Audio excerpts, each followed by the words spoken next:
Okay, for this lesson, we are still talking about the slope-intercept form, but they are also introducing standard form.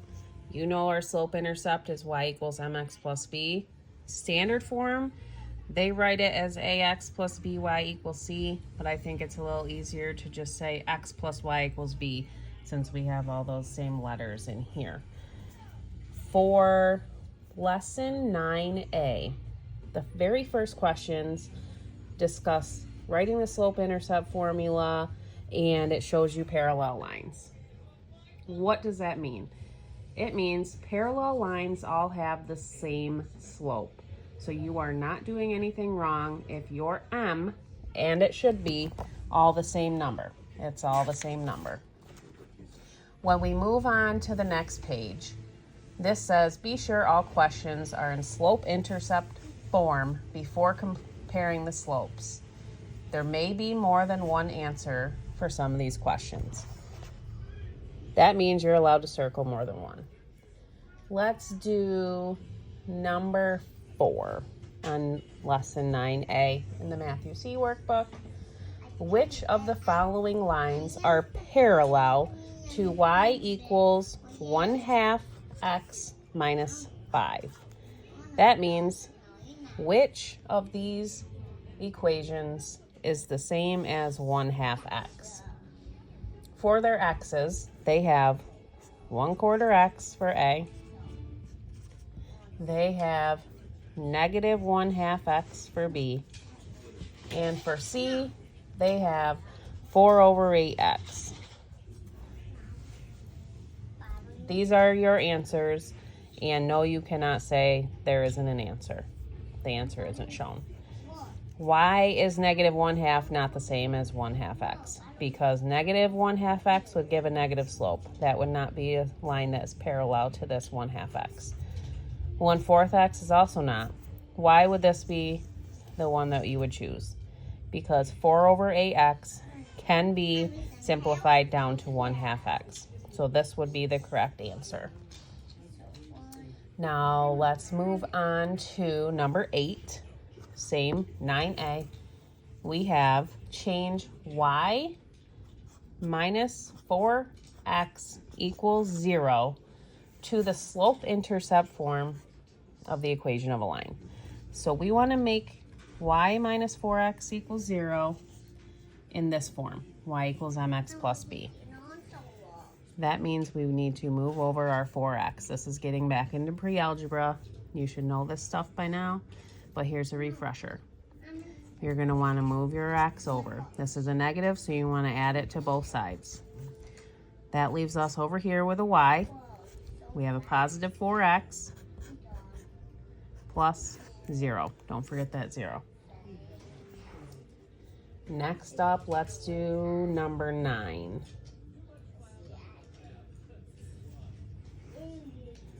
Now, if you guys don't write the 0, it's okay, but if you have it in there, I would also count it correct.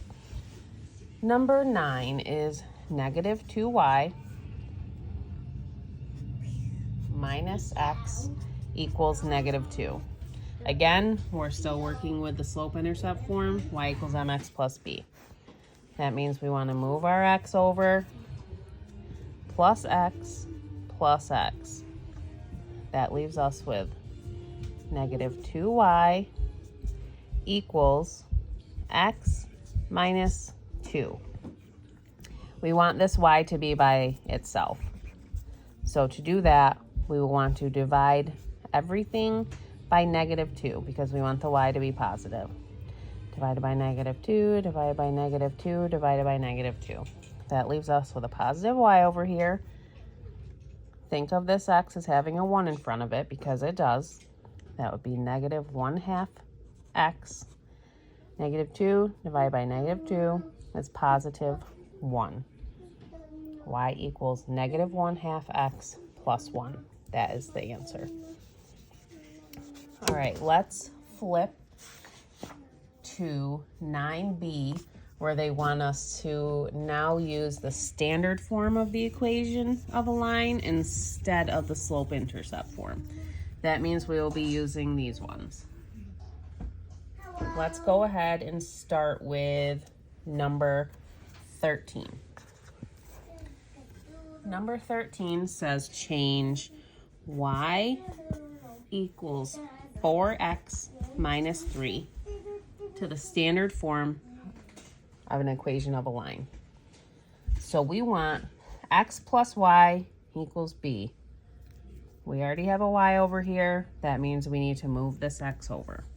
So this is a positive 4x. We need to subtract 4x from both sides. That gives us a negative 4x. This is a positive y. And that leaves us still over here with a negative 3. I would still count it as correct if you left it like this. However, I like my x and y's, my x at least, to be positive since that's what it says up here. So if you change the 4x, that means you need to change all of the signs, because you would have multiplied it all by negative 1. Next, let's go ahead and do 14, because that one might be a little tricky.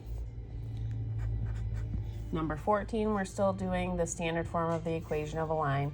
So it's y equals 1/4 x plus 3. When you're dealing with fractions like this, I think the easiest thing to do is to multiply each thing by the denominator. So we're going to go ahead and multiply this by 4, the y by 4, and the 3 by 4. That leaves us over here with a 4y. These two, they cancel out.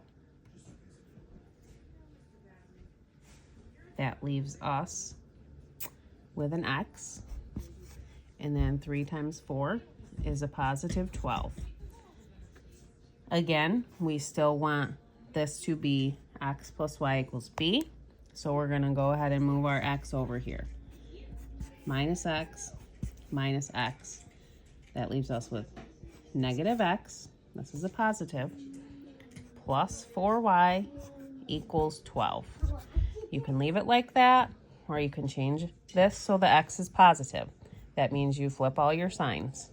X, this becomes a negative 4y, and this becomes a negative 12. When we are plotting our points, we need to remember that the first number in this is the x, the second number is the y. So you're going to go over 1, 2, 3, 4. 1, 2, 3, 4, 5, 6. That is your first point. 4, 1, 2, 3, 4, and 0. That is your second point. Use something straight, a ruler, the edge of a book, a pen, so you can connect these points, and you need to make sure it's crossing the y-axis. So if it didn't, you need to continue your line, which this one does, because that y-axis is what? That is our b in this equation, because we are back to the slope-intercept formula for the line on 9b. This crosses the y-axis at negative 3. So that is going to be your b in this equation. To find the slope, let's see how far apart these points are. Go 1, 2, 3, 4, 5, 6. And then you go over 1, 2, 3, 4, 5, 6, 7, 8. That means that your rise over run, or your slope, is 6 over 8. However, that can be simplified down to 3 over 4. So this equation, or this formula, is now y equals 3/4 x minus 3.